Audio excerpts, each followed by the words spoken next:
ተመስገነን ጉሮሮውን ይዛ ጫት ትሁት ተመስገነን እንግዲህ ጉሮሮውን ይዛ ትንፋሽን ቆረጠችው ማለት ነው። ትሁቴን ቆርጣለች። በዛ ላይ ደግሞ ካሌብ መጥፎ ንግግር ነው የተናገራት። እውነት ለመናገር አንዳንድ ጊዜ የሰው ቅስም የሚሰብር ንግግር ባንናገርና ሰዎችን ከጎዳናቸው በኋላ ይቅርታ ማለቱ ተገቢ አይደለም ብዬ አስባለሁ። አንድ ሰው አቅዶበት አልሞበት የተናገረውን ተናድጄ ነው ስሜታዊ ሆኜ ነው የተናገርኩ የሚል ነገር በጣም ነው የሚያናድደው ነው። እንግዲህ በጣም ተናገራት። አንቺ እዛ አሽኮሎሌ ካልሽው ሰው ጋራ ዛሬ ደግሞ እዚህ መተሽ ጨዋ ጨዋ ያጫውትሻል አይደል እንዲህ ብሎ በጣም ተናገራት ማለት ነው። ያ የእሱ ንግግርም እሷ ውስጧን በጣም ነው የጎዳት። እንዴት እንደዚህ ይናገረኛል? ቆይ ለምን ብላ በሱ ንዴት እንግዲህ ስትሮጥ ሄደችና ደወለችለት። የት ነው ያለኸው ስትለው እቤት ነኝ። ከዛም ስትሮጥ ሄደችና እንግዲህ ጮኸችበት ማለት ነው እሱ ላይ ጉሮሮውን ይዛ አንተ ከህይወቴ ውስጥ ለምንድን ነው የማትወጣው? ቆይ ከኔ ምንድን ነው የምትፈልገው? ዘላለም ዓለሜን ስትጫወትብኝና ስታሰቃየኝ ኑረሃል። ገረድ የሚባለውንም ስም አሰጥተኸኛል። አሁን ደግሞ ምንድን ነው የምትፈልገው? ለምንድን ነው ከህይወቴ የማትወጣው? ቆይ ምንድን ነው እሱ እያለች እንግዲህ በጣም ተናገረችው። እሱም ደግሞ በጣም እኔ አንቺን ወድሻለሁ፣ አንቺን ማጣትቼ መኖር አልችልም። ስለዚህ ትሁቴ ለምንድን ነው የማትረጂኝ? እኔ ያላንቺ ሰከንድ እንኳን መተንፈስ አልችልም እያለ እንግዲህ የወንዶች አነጋገር ነው። ከዛ በኋላ እሱም ከህይወቴ ውስጥ ውጣልኝ፣ አልፈልግህም በጭራሽ አይደለም አንተን ድምፅህን ራሱ መስማት አልፈልግም፣ ከህይወቴ ውስጥ ውጣልኝ አለችው። ከዛ በኋላ እሱም አይሆንም እንግዲያውስ አንተ እኔን የማትገለኝ ከሆነ ራሴን በራሴ ሲጥ አድርጌ ራሴን አጠፋልሃለሁ። ቢላዋ ቢድግ አደረገችና ራሷን ልትወጋ ስትል ቢላዋን ተቀበላት። ትሁት ምን እየሆንሽ ነው? አብደሻል እንዴ? አዎ አብጃለሁ። ከዚህ የበለጠ እብደት ምን አለ?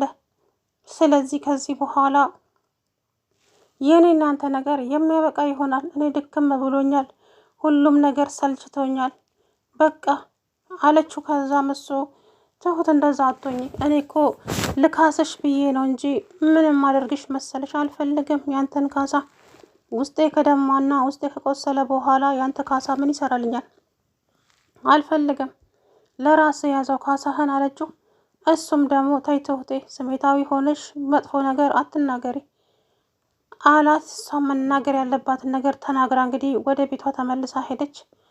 ከዛ በኋላ ከተመለሰች በኋላ እንግዲህ ካሌብ መንገድ ላይ ጠብቆ ትሁት ሲላት እንዳትጠጋኝ አለችው። እንዳትጠጋኝ ብላ ጮኸችበት ማለት ነው። ከዛ በኋላ እንግዲህ ወይዘሪት ቲና እግሯን አጣጥፋ ቁጭ ብላለች ሶፋ ላይ። ስሚ አንቺ ግን ቦታሽን የረሳሽ አልመሰለሽም እንዴ አለቻት። ከዛ ወይዘሮ ቲና ቦታዬን ማስታወስ አይጠበቅብሽም፣ ቦታዬን እራሱ ያውቃለሁ። አንቺ ማን ስለሆንሽ ነው ቦታዬን የምታስታውሽኝ? ከዛ በኋላ እንግዲህ አንድ ሁለት ሲባባሉ አባባ መጡ። አንቺ መሰሪ ዘንድሮም እዚህ ነሽ እንዴ? ከዚህ ቤት መቼ ነው የምትወጪው? ከዚህ ቤት ወጥተሽ የምትሄጂበት ቀን ናፍቆኛል። የትም አልሄድም። ደግሞ አንድ ነገር ልንገርህ፣ ገንዘብ ከሰጠኸኝ እሄዳለሁ፣ አለበለዛ ተጫዋች እኮ ነሽ አንቺ፣ በጣም ትጫወቻለሽ። ገንዘብ ትያለሽ እንዴ?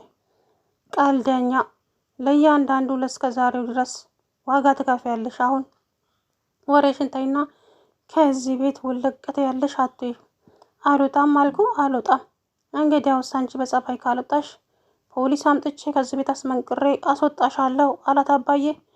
አምጣ ማስረጃ፣ እኮ ያለ ማስረጃ ፖሊስ ሊይዘኝ አይችልም። ስለዚህ አምጣ አለችው። ስታየኝ ሞኝ ይመስልሻለሁ እንዴ? ሞኝ አይደለሁም እኮ ነው አንቺ።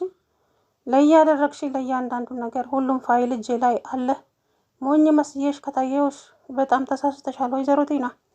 እስካሁን ላደረግሽው ለእያንዳንዱ ነገር እጄ ላይ ያለ ፋይሉ ሲላት ደንግጥ አለች። ወይኔ ሰውዬ አዋረደኝ አይደለ? ወይኔ ቲና፣ እንዴት ነው እነኝህ ሰዎች ማሸነፍ የምችለው? እንዴት አሸንፊያቸው ነው ካሌብን የራሴ የማደርገው? እያለች እንግዲህ በጣም እየተናደደች ትገኛለች። ከዛ በኋላ እንግዲህ አባዬ ከዚህ በኋላ አይንሽን እዚህ ቤት ውስጥ ማየት አልፈልግም፣ አስጠልተሽኛል፣ በቃ ከቤቴ ውስጥ ወጥተሽ እንድትሄጂ ነው የምፈልገው። እንግዲያውስ በቃው የትም አልሄድም እኔ ከዚህ ቤት የትም አልሄድም አለችው አባዬን። እሺ እኔም አሳይሻለሁ፣ አንቺን ቁጭ በይ፣ የፈለገውን ነገር ማድረግ ትችላለህ፣ እኔ ግን ከዚህ ቤት አልንቀሳቀስም አለችው። እሳቸውም እንግዲህ ትሁት አንድ የምነግርሽ ነገር አለ፣ የቲናን ልብስ ጠቅልለሽ አንቺ ከዚህ ቤት እንድታስወጫት ነው የምፈልገው። አራት አባዬ እንደ አባዬ ምን ለማድረግ እየሞከርክ ነው? እኔ ምን አግብቶኝ ነው የሷን ልብስ ልጠቀልለው? አዘዝኩሻ። ትእዛዜን አትፈጽሚም እንደ የኔ ልጅ? እሺ አባዬ አንተን የሚያስደስት ከሆነ እሺ ያለችው ትሁት ከዛም ጎበዝ የኔ ልጅ አለና አባዬ ወጥቶ ሄደ። ወይዘሮ ቲና ስትመጣ ወይዘሮ ቲና አሁን ልብስሽን፣ ጨርቄን፣ ማቄን ሳትይ ጠራርገሽ ከዚህ ቤት እንድትሄጂ እፈልጋለሁ፣ አለበለዛ ግን ከባድ ነገር ይደርስብሻል አላት። ከዛ በኋላ እንግዲህ ትሁትና እሷ አንድ ሁለት ሲባባሉ ነገሩ እየከረረ ሄደ። ወይዘሮ ትሁት የረሳሽው መስሎኝ ባለፈው ያስጠነቀቅኩሽን አልረሳውም፣ በፍጹም አልረሳውም። ግን ምንም አታመጭም፣ ወሬ ብቻ ዝም ብለሽ አናፍሽ አንቺ ቀዳዳ፣ ምንም ደግሞ አታደርጊኝም አለቻት ትሁት። እሺ እሱን አብረን የምናየው ይሆናል። ወይዘሮ ትሁት እንደዚህ እንደቀለድሽ የምትቀሪ ይመስሎሻል? ዋጋ ነው የማስከፍልሽ አለቻት ቲና። እንደፈለግሽ መናገር ትችያለሽ አልኩሽ እኮ ሴትዮ፣ አሰሚኝም እንዴ? ስለዚህ እኔ ማንንም የምፈራበት ጊዜ ላይ አይደለሁም። ማን ነው እንደዚህ የልብ ልብ የሰጠሽ አንቺን? ቆይ ማን ነው ይሄ እንደዚህ የልብ ልብ እንዲሰማሽ ያደረገሽን ሰው ማወቅ እፈልጋለሁ አለች ትሁት ቲና። ከዛም እንግዲህ አጣርተሽ ደረሽበት የልብ ልብ የሰጠኝን። ስለዚህ አሁን እኔ ለቀቅ አድርገሽ ወደ ስራዬ ልሂድበት ሴትዮ አለቻት። ጭራሽ እኔን ሴትዮ እና አባዬ ልበልሽ እንዴ አለቻት ትሁት። ዛሬ አነጋገሯ ራሱ ለየት ያለ ነው። በጣም ተስፋ ቆርጣለች። በተለይ ደግሞ የካሌብ ንግግር ውስጧን ነው እየሰበረው። ካሌብ እንግዲህ ሲናገር ለነገ አይልም። በጣም አጸያፊ ንግግር ነው የተናገራትና እውነት በጣም አንዳንድ ጊዜ በደካማ ጎናችሁ ይገቡና ውስጣችሁን ይሰብሩታል። እውነት ለመናገር ማለት ነው። ሰላም ውድና የተከበራችሁ የመርሳ ቻናል ቤተሰቦች እንዴት ናችሁ? አለሁ ደህና ነኝ። እንግዲህ ዛሬ አባባ በጣም ትልቅ እርምጃ ነው የወሰዱት። ትሁትም ደግሞ ካሌብ በተናገራት መሰረት በጣም ተናዳ ስለነበረ እንዴት እንደዚህ ይናገረኛል ካሌብ? ቆይ እንዴት ቢያስበኝ ነው? እኔ እኮ ትሁት ነኝ። አባቱን ከሞት ባዳንኩለት እኔን እንደዚህ ይናገረኛል እንዴ? በጣም ተናገራት። አንቺ አስመሳይነቱን ከየት ነው ያመጣሽው? እንደዚህ ግን ትሁት በጣም እኮ ነው የምታስመስዩ ሲላት፣ ካሌብ እየሰደብከኝ እኮ ነው ታውቀሃል? አዎ ይታወቀኛል። ትሁት አይደለሽ እንዴ ማስመሳይ? እንዴት ነው ባክሽ የቻልሽበት? እያለ እንግዲህ መጥፎ ንግግር ተናገራት። ውስጧ በአንዴ ነው ልውጥ ያለው። ትሁቴ በጣም ያሳዘነችኝ ማለት ነው። ከዛም እንግዲህ እየሮጠች ወጣችና ቀጥታ ሰውየው ጋር ሄደች ማለት ነው። ትሁቴ ደወልሽልኝ እኮ አለሱ። ደግሞ ወሬን ተህና የት ነው ያለኸው ስትለው እቤት ነኝ መጣው በቃ አለችው። ከዛም በቤት ሄዳ እንግዲህ እንደደረሰች በጥፊ ጭው አደረገችበት። ተመስገንን እንዴ ትሁት ምን እየሆንሽ ነው? መታሽኝ። አንተን ብገልህማ ደስ ይለኛል። ቆይ አንተ ህይወቴን በሙሉ በጥብጠኸዋል። አሁን ደግሞ እንደምትፈልገው ምንድነው የቀረህ? ልጅነቴን ሁሉ ነገሬን ነጠቀኝ። አሁን ደግሞ ምንድነው የምትፈልገው ከኔ አለችው። አንቺን የምፈልገው አንቺን ብቻ ነው። ለምን አትረጅኝም ትሁቴ? እኔ እኮ ያለ አንቺ መኖር አልችልም። ስለዚህ ምንድን ነው እኔ ደግሞ ካንተ ጋር ከምኖር ራሴን ባጠፋ ይቀለኛል። ከዛም እሷ ተይ እንጂ ትሁቴ እንደዛ አትበያ። እኔም እኮ ያለ አንቺ መተንፈስ አልችልም። ህይወቴ በሙሉ አንቺ ብቻ ነሽ አላት። ዞር በል እባክህን፣ ይሄን ተረት ወሬህን እዛው ለራስ አስቀምጠው። ለእኔ ለትሁት አይሰራም። ቤተሰቦቼ ጋር ሀብት ንብረት ተትረፍርፎ እያለ እዚህ መጥቼ ገረድ እንድባል አደረከኝ። አሁን ደግሞ ምንድነው የምትፈልገው ከኔ? ቆይ ለምንድን ነው ከህይወቴ ውስጥ የማትወጣው አለችው። ከዛ በኋላ እባክሽን ትሁት ተረጅኝ እንጂ ለምንድን ነው እንደዚህ የምትበሳጭው? እና ልሳቅ እንዴ? ምንድን ነው ያደረከኝ አንተ? ያላደረከኝ ነገር እኮ የለም።